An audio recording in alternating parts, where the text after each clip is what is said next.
เอาอีกแล้วเสียงวิหกประกาศออกมามือแรงนี่เปิดโตพระเอกคนใหม่เอามาเคียงคู่กับฟิล์มนาราศิษย์อยู่เคียงข้างน้องอายคนซ้ายและกะขวจะเป็นไผ่นั่นให้ติดตามในคืนนี้ได้เลยกราบทักทายสบายดี FC ทุกคน FC ทุกทางมาพบมาพ่อกับค่อยเจบ่าวลาวอีกแล้วในคลิปนี้เป็นเรื่องราวข้อมูลข่าวสารเกี่ยวกับวงเสียงวิหกหรือว่าวงอลังการโชว์ปัจจุบันนี้กำลังคุ้นเขี้ยวบ่ว่าจะเฮ็ดนั่งห้านบ่ว่าจะเฮ็ดขนนกบ่ว่าจะประกาศฮับเอาพระเอกนางเอกอึกกระทึกคึกโคมและแต่ละคนที่กระเจ้าฮับมานั่นเป็นบุคคลที่มากด้วยความสามารถมากด้วยคุณภาพมีกระแสโด่งดังอยู่ในกระแสสังคมบ่แม่นน้อยๆเป็นต้นน้องคอปเตอร์คนทับอิฐเอามาแล้วคนที่สองฟิล์มนาราธิปเป็นพระเอกเสียงหล่อเป็นพระเอกหน้าตาดีคนหนึ่งรูปห่างกระทัดหัดบ่ใหญ่บ่สูงแต่ว่ากำลังเหมาะกำลังหักบรรดา FC แฟนคลับของเสียงวิหกปัจจุบันนี้เข้าไปถล่มคอมเมนต์อยู่ในเพจของฟิล์มนาราธิปเป็นที่เรียบร้อยบางคนก็บอกว่าติดตามมาจากเสียงวิหกติดตามมาจากมือเปิดโตขอเป็นเอื้อยฮักขอเป็นน้องฮักขอเป็นแม่ฮักฟิล์มนาราธิปแดเดอร์ว่าซันโอ้โหจากผู้ติดตามนี้เพียงแต่เท่าใดได้เพิ่มมาเป็นขโยงเลยและอีกจังหน่อยหนึ่ง FC ของฟิล์มนาราธิปก็จะเข้ามาติดตามน้องอายเข้ามาติดตามเสียงวิหกมันเป็นแบบนี้คือต่างฝ่ายต่างพึ่งพาอาศัยกันท่านผู้ชมหลังจากที่เปิดโตพระเอกคนทำอิฐไปบ่พอเท่าใด FC แฟนคลับกับมาทักมาท่วง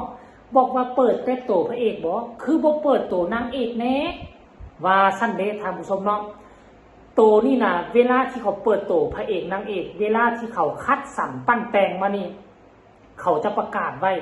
แล้วเจ้าก็ทักไปหาเขาบอกว่าค่อยสนใจเด้อพร้อมถ่ายคลิปวิดีโอการเคลื่อนไหวของเจ้าบ่ว่าจะเป็นการห้องการล้ำบ่ว่าจะเป็นเจ้าจะอัดคลิปขึ้นมาอัดเสียงอัดคลิป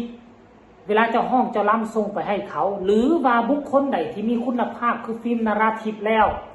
เคยขึ้นกระวงใหญ่ๆแล้วเคยมีม่องทำมาหากินบ่ว่าจะเป็นล้ำซิ่งบ่ว่าจะเป็นรถแฮก็สามารถเอาคลิปวิดีโอเหล่านั้นส่งให้เขาเลยว่าจำเป็นต้องไปอัดเสียงไหมอัดคลิปใหม่เขาจะเข้าไปเบิงซ่องทางกันการเคลื่อนไหวของเจ้าถ้ามันเป็นตรงกับเป้าหมายของเขา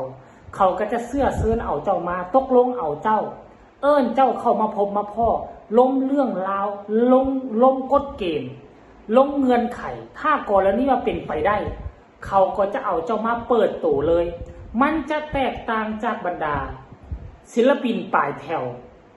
อยู่ในวงหมอลำวงหนึ่งนี่นะมันจะมีศิลปินอยู่หน้าแถวกันนี้ประมาณ2-3 คนมีผู้หญิงผู้ชายป้าปนกันไปขั้นรวมทั้งหญิงทั้งชายแล้วโตตั้งโตตี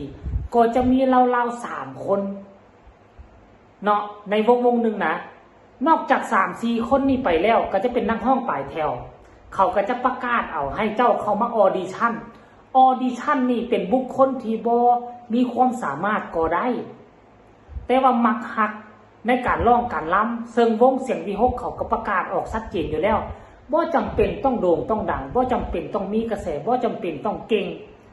แต่ว่าขอให้เจ้ามีใจมักฮักอยากยืนอยู่ในบนเส้นทางนี้คือลุงใหญ่เพิ่นไล่สดเนาะเพิ่นก็ว่าแนวนั้น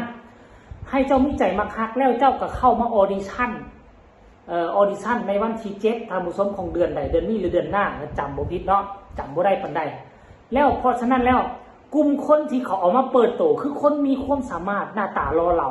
สามารถห้องสามารถล้ำได้เคยอยู่ในบนเวทีแล้วอีกกลุ่มหนึ่งกลุ่มส่วนหลายนี่แหละมันเขาจะให้มาออดิชั่นเอาเรื่องหน้าตาก็สำคัญเสียงบ่ดีก็เขาก็มาฝึกมาซ่อมเอาเขาจะเอามาฝึกฝนรอเอาขนาดเนาะ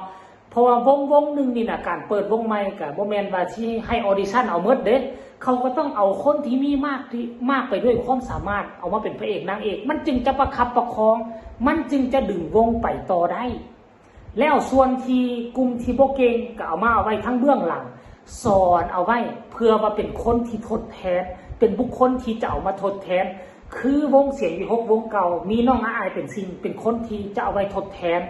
กลุ่มพระเอกนางเอกที่อายุ20-30 ปีปัจจุบันนี้แล้วท่านผู้ชมเนาะเพราะฉะนั้นแล้วชัดเจนวงเสียงวีหกวงใหม่นี่เป็นวงที่มากด้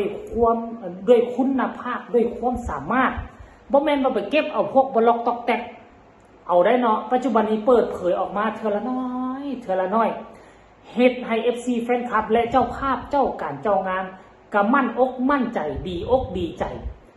ที่เห็นการขยับขยื่นของทีมงานผู้บริหารเสียงวีหกเนาะพยายามเปิดเผยออกมาเทื่อละน้อยจากมีห่างเสียงว่ามันจะรอดหรือ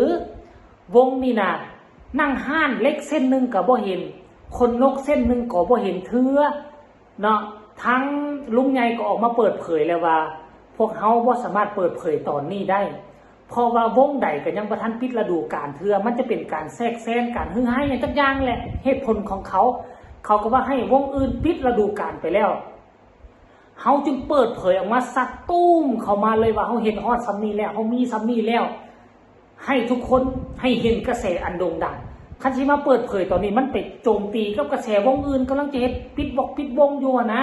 วงอื่นก็ยังมีกระแสโด่งดังอยู่ให้กระแสเขาเงียบไปซะก่อน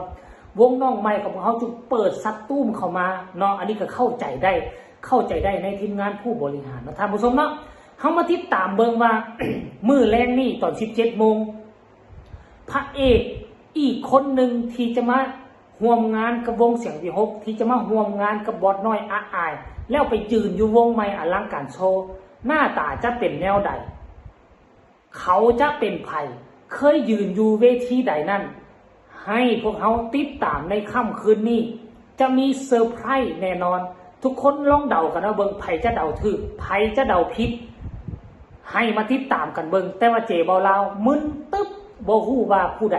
หรือว่าเขาจะเปิดตัวมือแรงนี่อาจจะเป็นกำนันแพร่หรือบ่เพราะว่าเห็นไล่สดแล้วว่าคนวงสองจะง่ายไปอยู่วงหนึ่งเป็นพระเอกอีกคนหนึ่งอาจจะเป็นกำนันแพร่ก็เป็นได้ท่านผู้ชมเนาะให้ทุกคนกดไลค์กดแชร์คลิปนี้เอาไว้กดติดตามเอาไว้แล้วมาเขียนในคอมเมนต์มันลงกันเบิงมาท่ากันเบิงว่าคนต่อไปพระเอกประจำอลังการโชว์จะเป็นผู้ใดเป็นคนเก่าอยู่เป็นสมาชิกเก่าอยู่วงเสียงวีหกบอหรือจะเป็นคนอื่นที่ลงจากวงอื่นแล้วมาขึ้นกับอลังการโชว์ฝากทุกคนกดไลค์กดแชร์กดติดตามคลิปนี้เอาไว้